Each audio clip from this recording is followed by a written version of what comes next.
Okay, all right. Okay, so some more dungeon meshy because that episode 8. Jesus. Good grief, good heavens. Heavens to Betsy, my love. That was god damn when Trigger just decides to go on. They just go. Fucking hell. Um but yeah, like and also the plot has ended on an interesting cliffhanger, which is that Marcille is very badly injured. And they need to get her out of the dungeon, I guess. Or at the very least find some way to restore her health and mana. Which, since they don't have a healer, like idiots, is a difficult thing to do. So yeah, I need to know what happens next. I need to see because like maybe this is one of the quieter episodes. Maybe this is one of the ones where they take the foot off the gas a little bit and just like do like competent seasonal anime level animation for a bit so they can save up for another burst of madness for some action scene coming in later. Who knows? But welcome to a watch along. Which, if you haven't been along to one of these before, first of all, why are you watching from episode 9? I mean, I'm not judging. You can watch from whenever the hell you want, actually.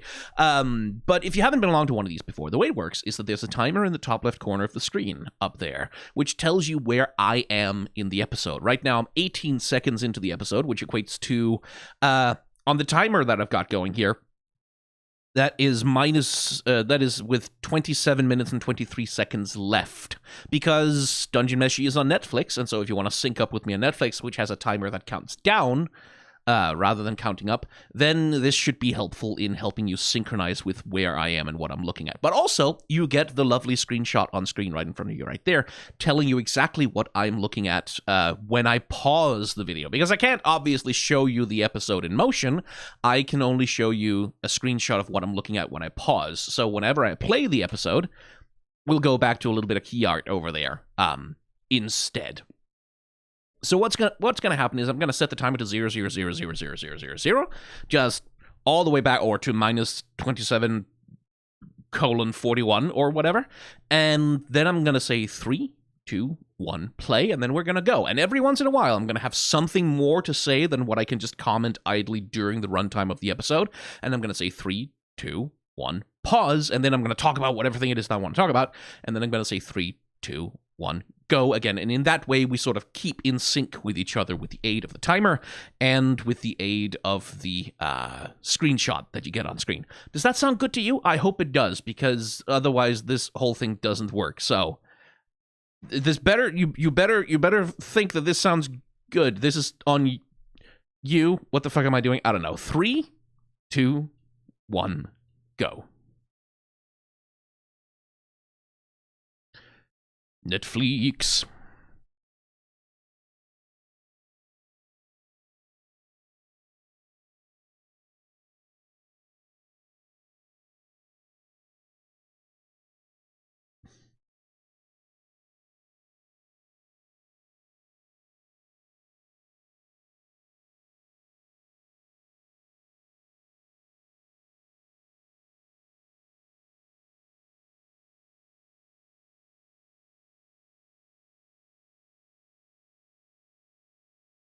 We get to see the dwarf girl.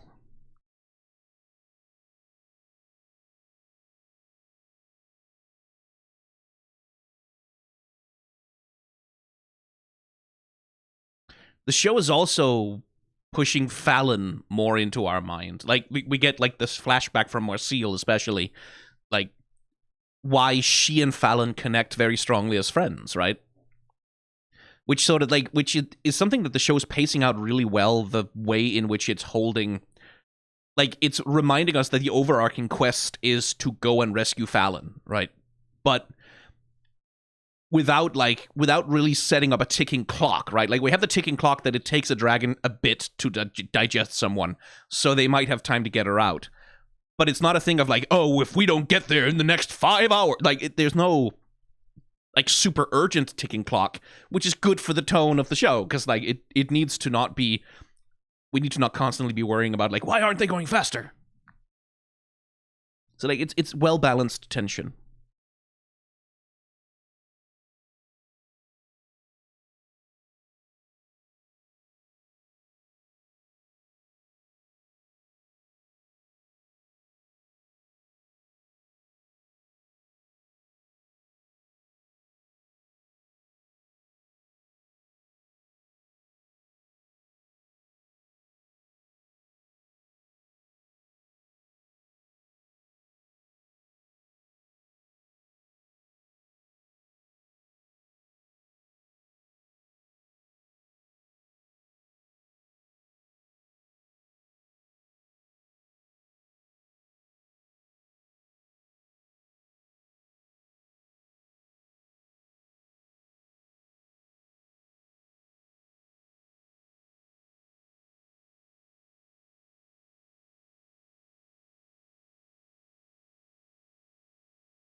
Well, he seems nice.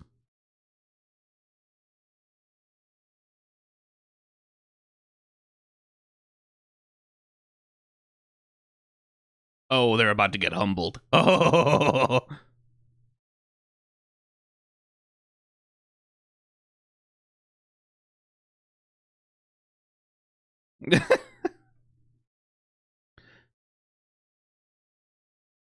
Jesus.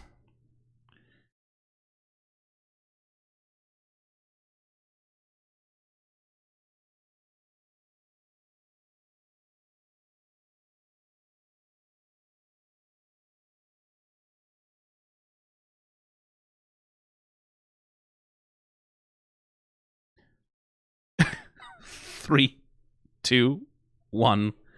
Pause.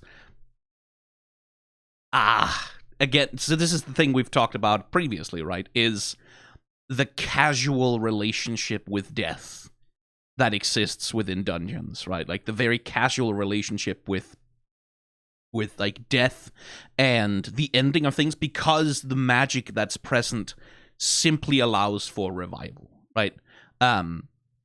And that casual relationship extends not only to like the characters being like reasonably sort of like, yeah, no, like Fallon is dead inside the stomach of a dragon, but you know, like it's not the most world-shattering horror that has ever happened, because we can still get her back. Like there's still things that can be done to save her, even though she is dead.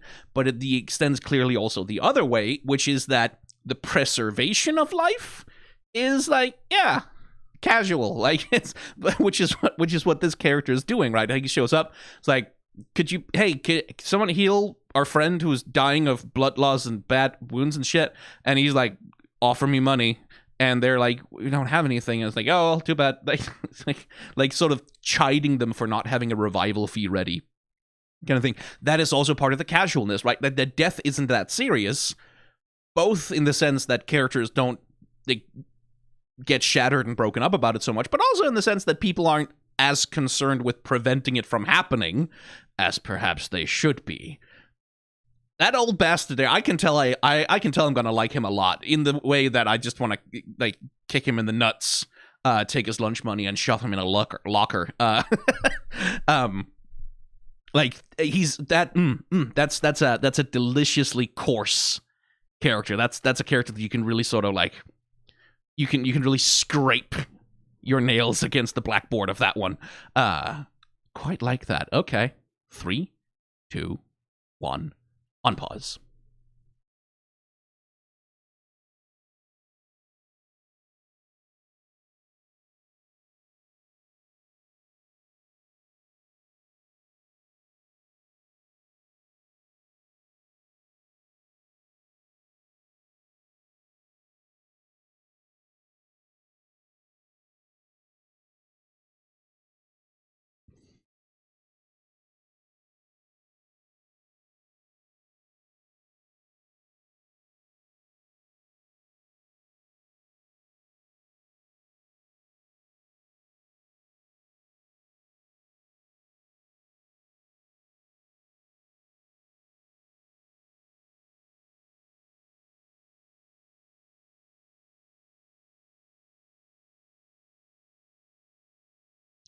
Interesting.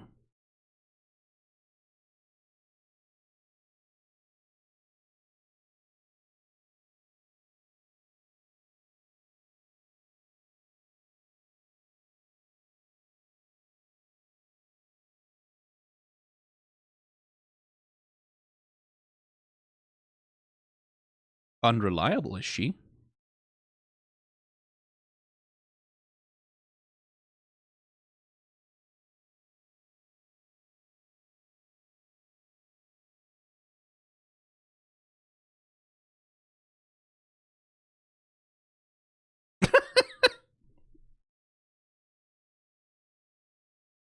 Shitty old man.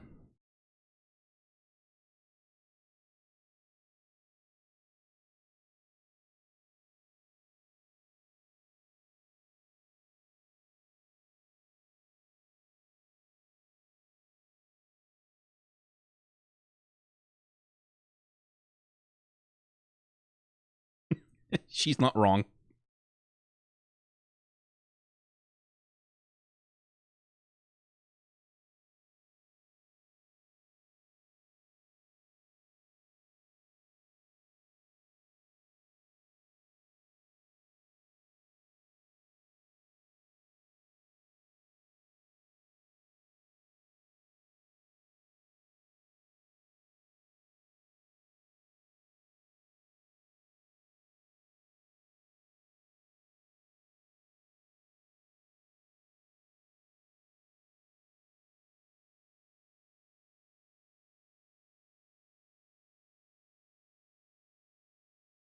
Oh, indeed.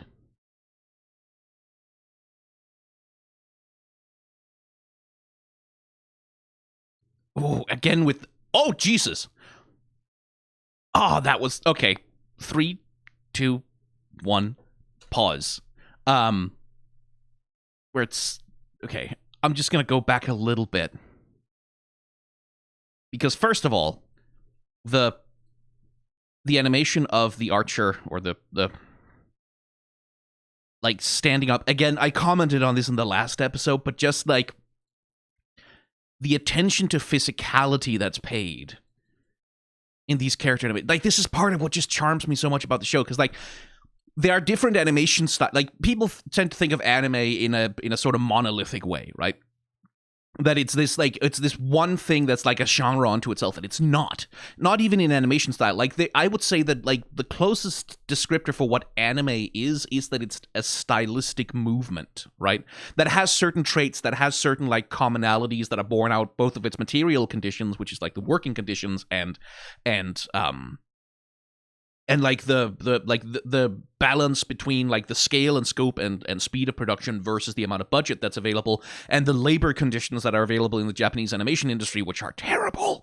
And then like all of the cultural influences and sensibilities of like Western animation influences, of other Asian animation style influences, and like Japan's own cultural history. Like it's a melange of all of that shit, but within that stylistic movement of anime, there are many, many different aesthetic subgenres and substyles. And one of the things is the approach to physicality, the approach to weight, the approach to movement that Dungeon Meshi has is like, so many parts of it are like so delightfully distinct from the ways that characters move in other shows. Like the approach to how heavy a character is in their motion, how heavy their like physical body weight is portrayed as, is it's different, right? Like it's a specific aesthetic of weight, which is very different to the aesthetic of weight that you'd get in something like Beyblade, for example, Yu-Gi-Oh, Pokemon. Like a lot of these sort of toy commercial anime, like they have a certain approach to weight that has a tendency to be quite weightless. Which is not a criticism. Like that's just a stylistic approach to how a character is weighted.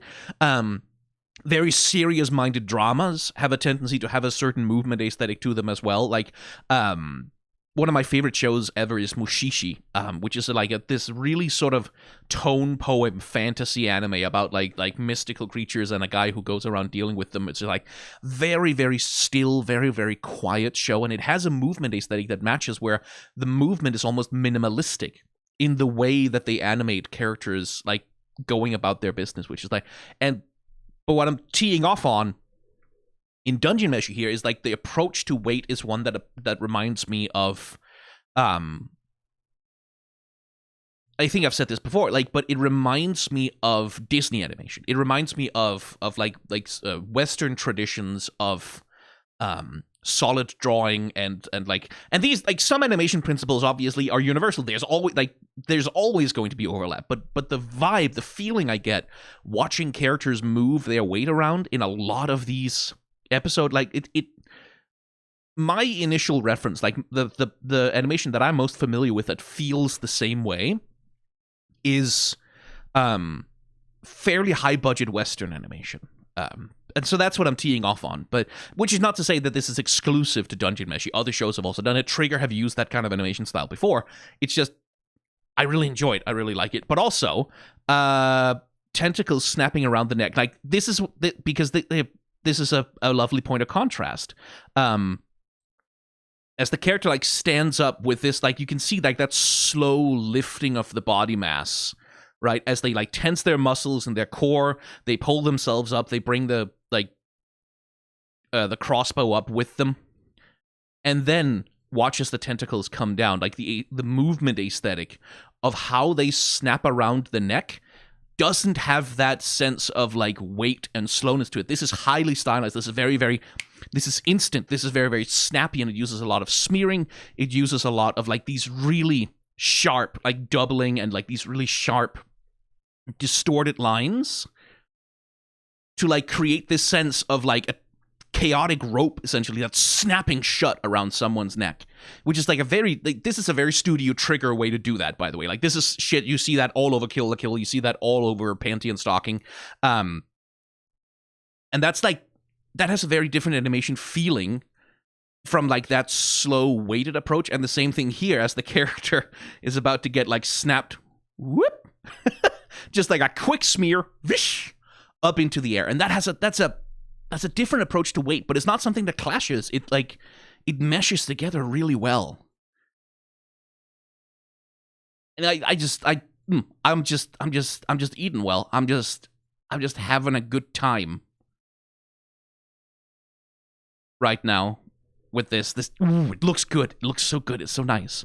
Anyway, 3, 2, 1, unpause.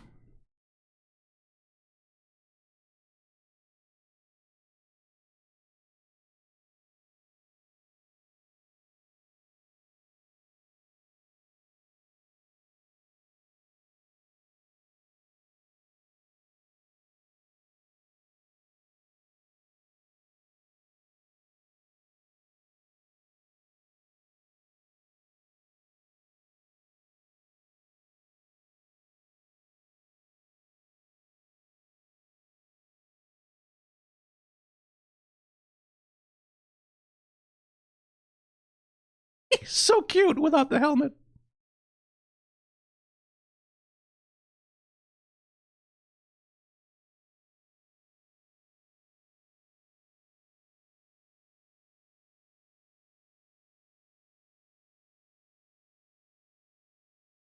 Danger noodles. Yep.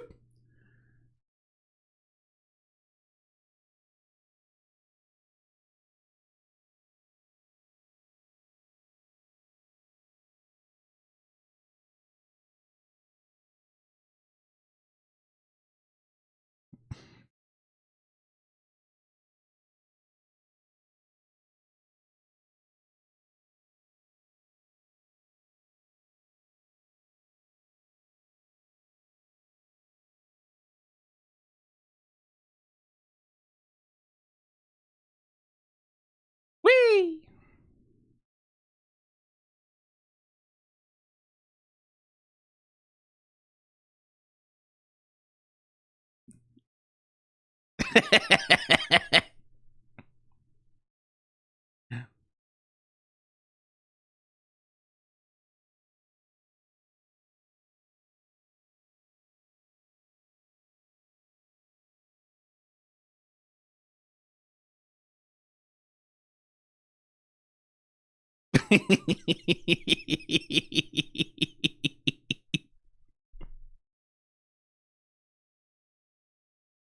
Pee on it, I guess.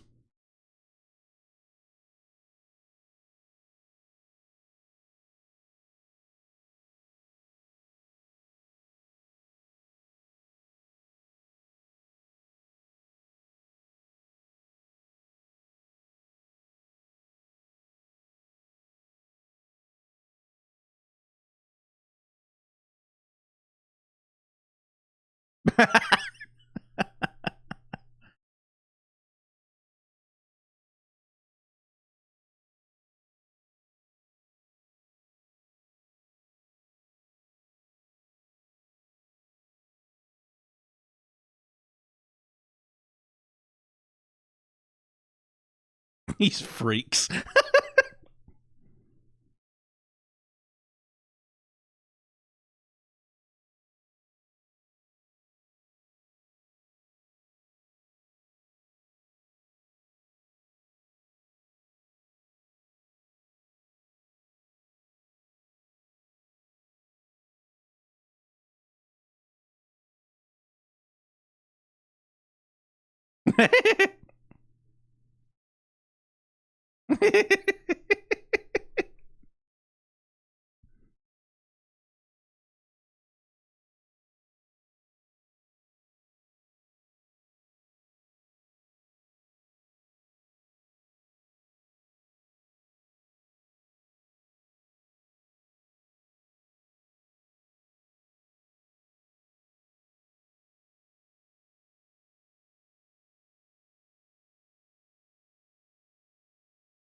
Doesn't heal the clothes. Good.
Cute.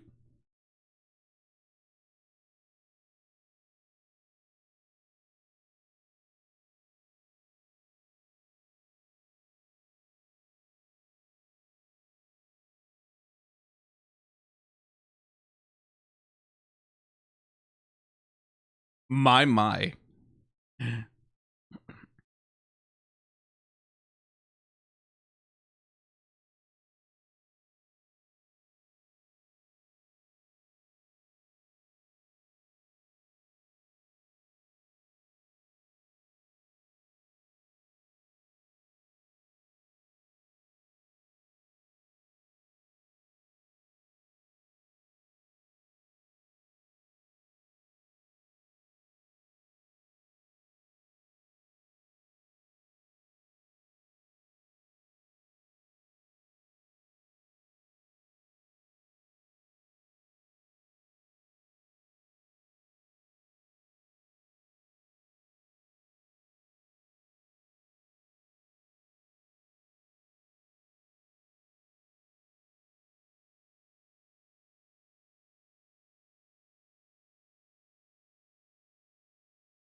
ooh.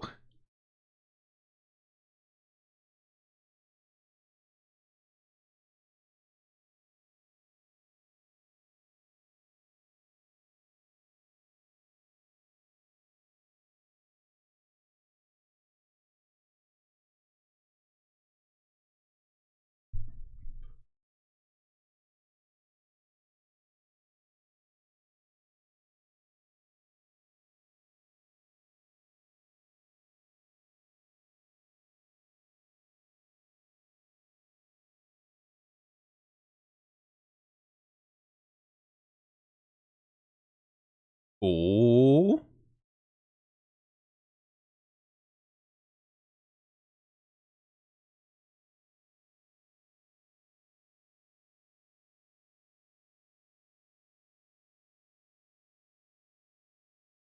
3, 2, 1.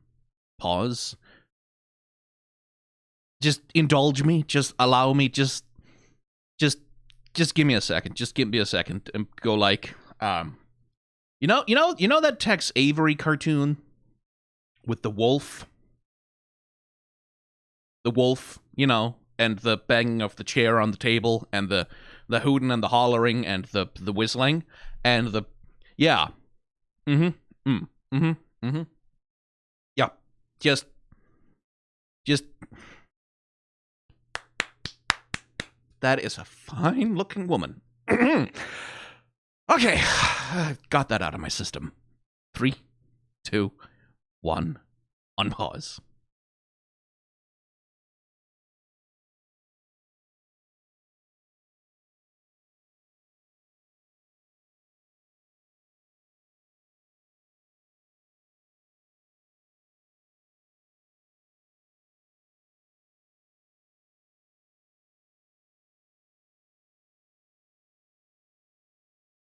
Whoa, Marcel.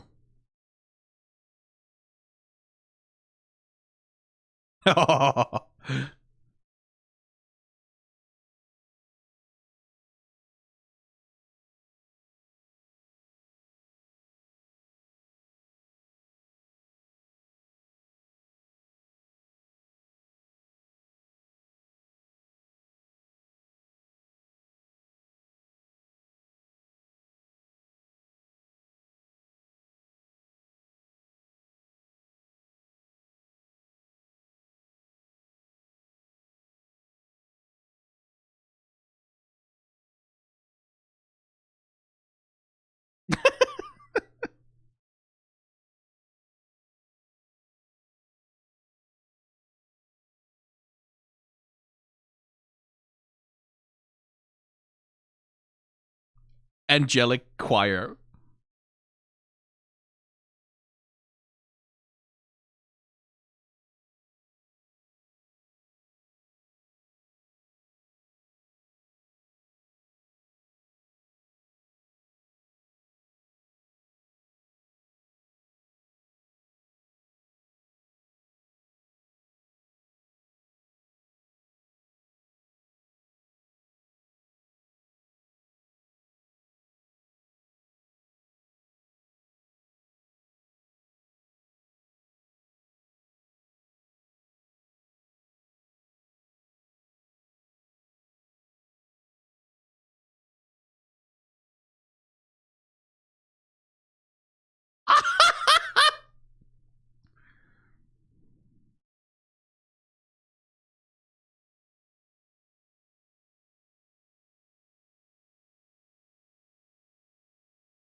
She's still invested.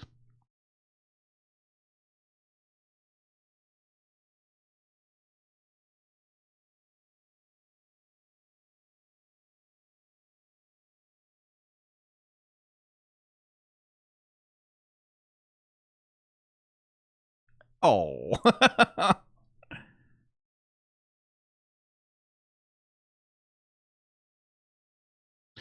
Oh, here we go. Oh, yeah, the animation is definitely less elaborate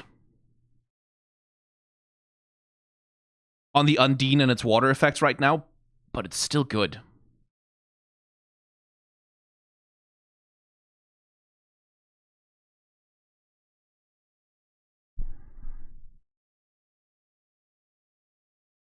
Dwarven strength, rock and stone.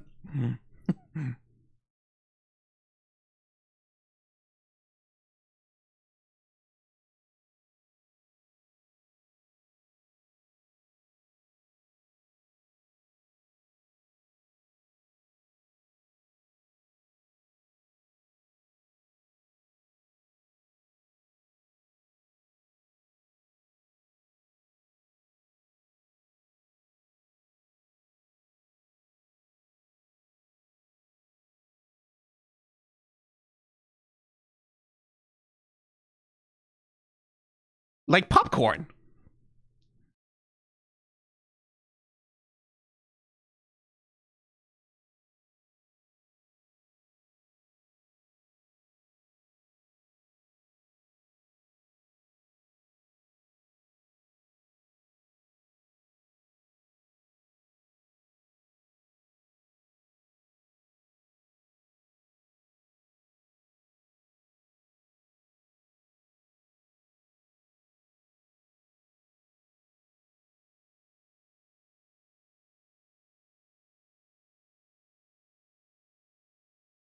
Haha.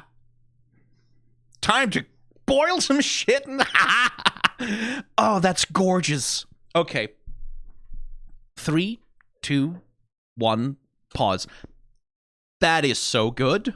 Just, again, the way that the show is using food as a storytelling means, right? Like, we've talked about this before, that like, there's this conflict that existed at the start of the show between Senshi and Marcille, because they have these different understandings of the dungeon, of food, of everything. Like, Marcille especially is very, very resistant to eating anything from the dungeon, right? Like, taking any of that into herself, which sort of ties into the themes of the show, like the way that it plays with food, with nutrition, with the concept of, like, things eating one another as part of the cycle of life, that all that shit. And Senshi and Marcille have been getting closer and closer, and, like, they've sort of been more and more accepting of one another's perspectives and wisdom. And now here we get this thing of, like, oh, okay, like, this is elven magic stuff, which is stuff that Senshi hates, right? Like, he doesn't like magic, he doesn't trust it, he feels weird about it, he can't really be at rest with soul with it. But, like, Marcille is drinking an Undyne. Okay, cool. Like, here's the way that I can use the things that I know and like the skills that I have to help her do that thing, which is, like, we bring our two spheres of thing together, and then in synergy we create something better. And that's great, like, as a thematic little cadence, like a little coda to the fact that they are friends now. They are a party now. They are close collaborators who care about each other now. It's like, oh, narratively, that's just really good. Right? That's just, thematically, that's, I love that. That is so good that it's like, Marcille's like, I want to get this mana inside of me as fast as possible, and here comes Senshi with, like, yep, well, okay, like, here's the thing I can do to help.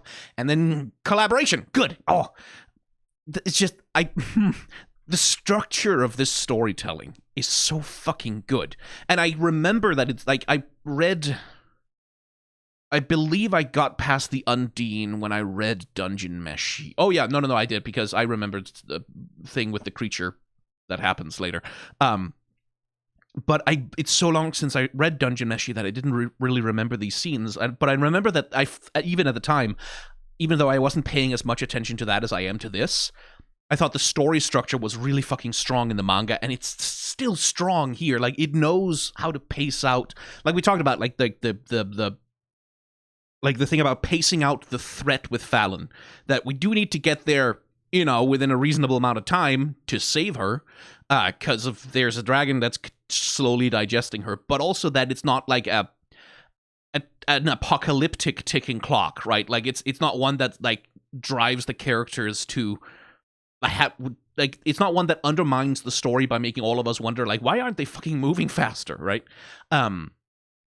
That's, like, as a structural part of the plot, to both have the ticking clock, to add a sense of urgency, to add, like, a motivating factor that keeps these characters going through hardship without constantly forcing questions of, like, well, shit, why can't they go any faster? Structurally really good. And then also structurally, the way that food and food preparation and eating from the dungeon and becoming a part of the dungeon's ecosystem and being willing to participate in the dungeon's ecosystem is, like, used as, like, also a metaphorical thing of, like, how does the party mesh together and become one, right? And become, like, in the same way, like, they each give of themselves to one another and become part of each other, which is the metaphor of eating that's running. It's just good.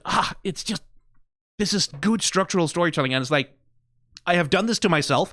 I have watched, because I do have a weakness for an isekai, for, like, a shitty power fantasy wish fulfillment isekai. Like, I have a weakness for them. I like them because they're written to pander explicitly to nerds like me, right? Like, that's what they're made for, and they're good at that.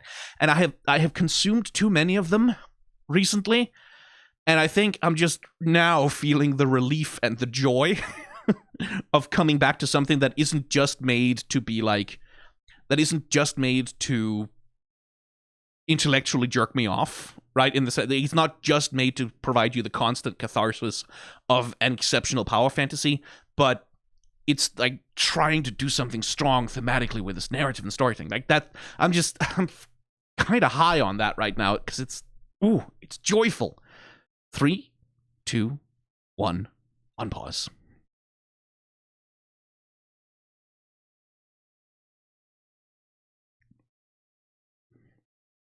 and Marcel gets to say, like, again, Marcel gets to say the recipe now, to lead the cooking process.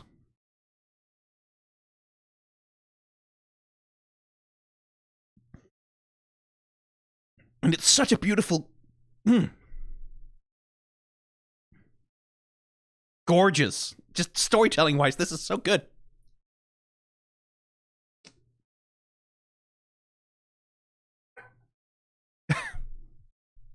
More tentacles.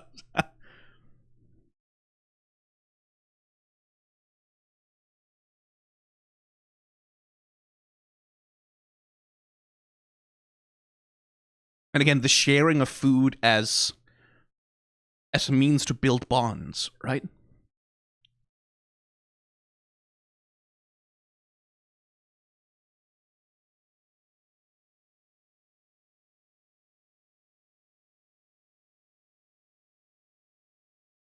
Notice how Marcel is completely on board with eating everything from the dungeon right now, no hesitation, no problem. But Namari is the one who is hesitating, which again, like, it's like poetry, it rhymes.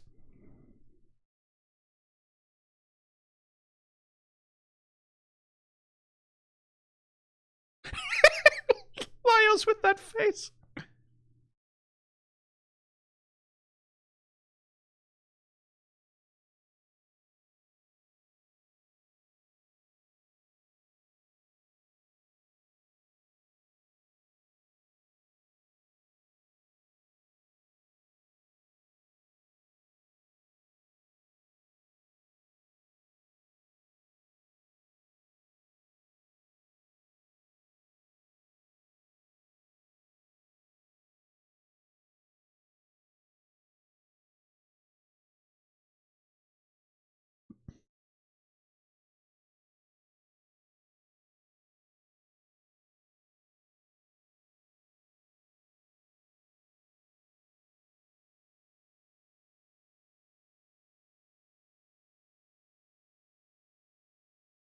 Aw, sweet.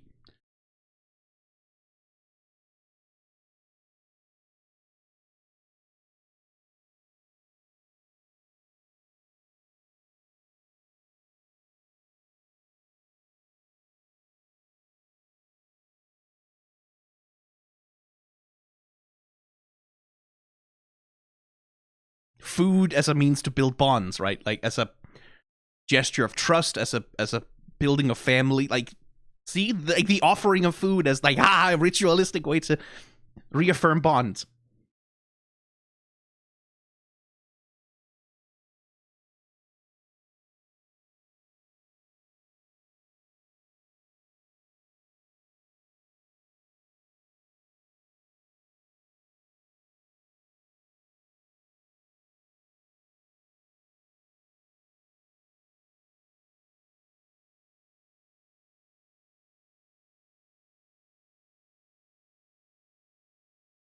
He's not wrong about that.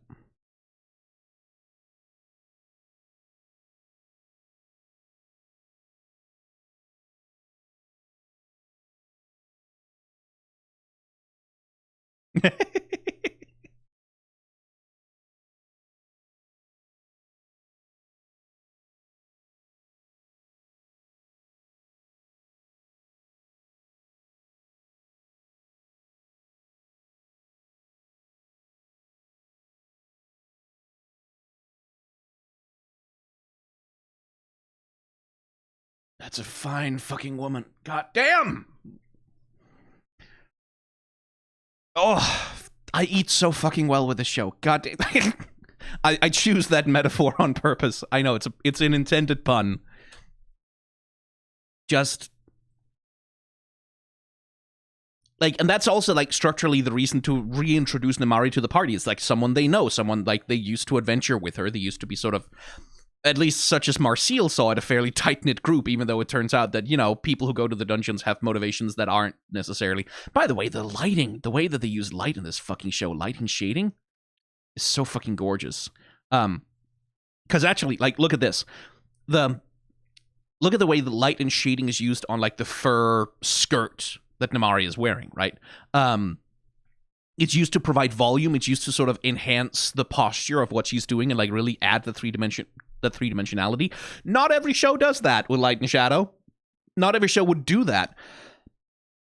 Like adding that texture, that heavy fur coat sensibility. Like pay attention to fantasy shows that you watch and their approach to texturing things. Especially stuff like fur, especially stuff like I've got hiccups at the worst possible time. And metal. Like look at the little stippling on the metal back there, like giving that sense of, oh, this is chainmail. Like just by adding that roughness of texture, right? You can kind of see it. Even though it's a background character, even though it really shouldn't matter, like they do that. What was I saying before this? Right, you introduced Namari specifically as like a point of view character to sort of highlight how different the rest of the party are now. Right? Like how much closer together these people have become since adventuring through the dungeon and sharing and making food together, right? Which is one of the things, like, it's the difference between bringing rations from above that you just kind of eat, and, like, tracking down food, making your own food, like, sharing in the rituals of making food together has brought this party so close together, like, relative to what the state of the party was before, because Marcille is, like, someone who's like, but what about the power of friendship and stuff? And she's been told by both Chilchuk and by Namari that's like, no, that's not really how adventuring works, Marcille. It's this is mercenary work, right? And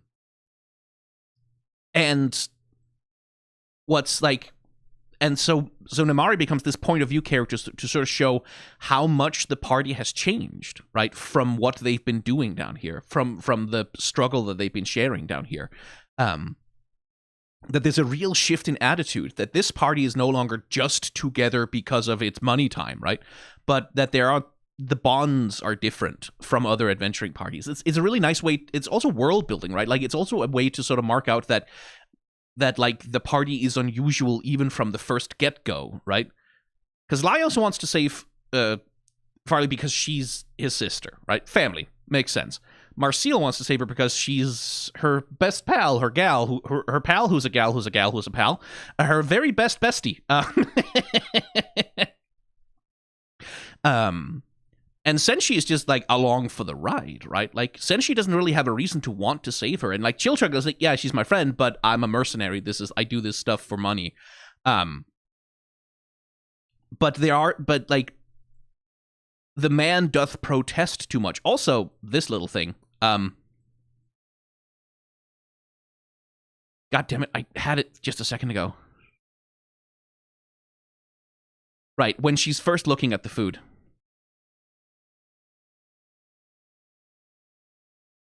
Come on, it's really hard to find specific frames.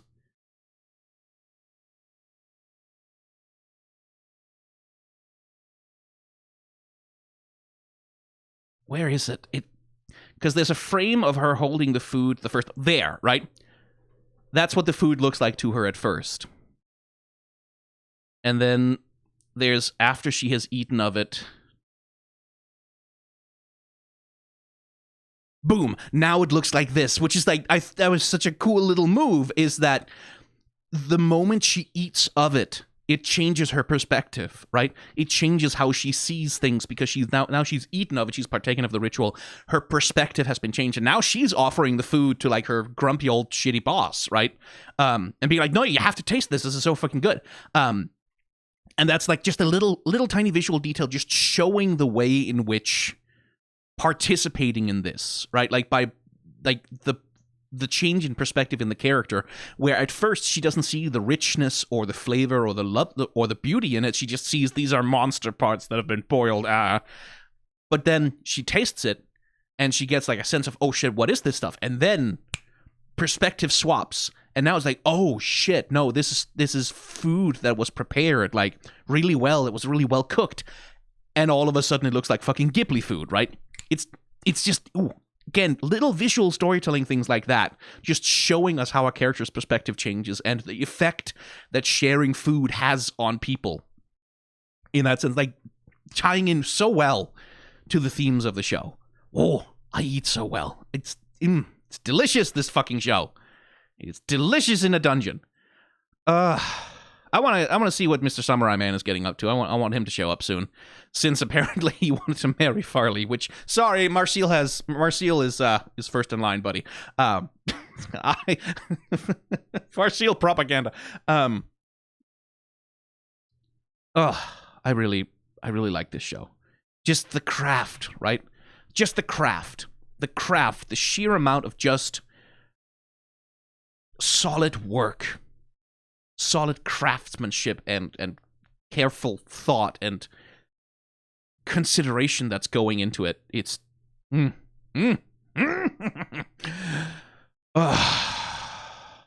so good. Anyway, I'm gonna go try and do something else with my life for a bit now until I can watch the next episode. Probably do some work or something. I don't know. I have a job, I think.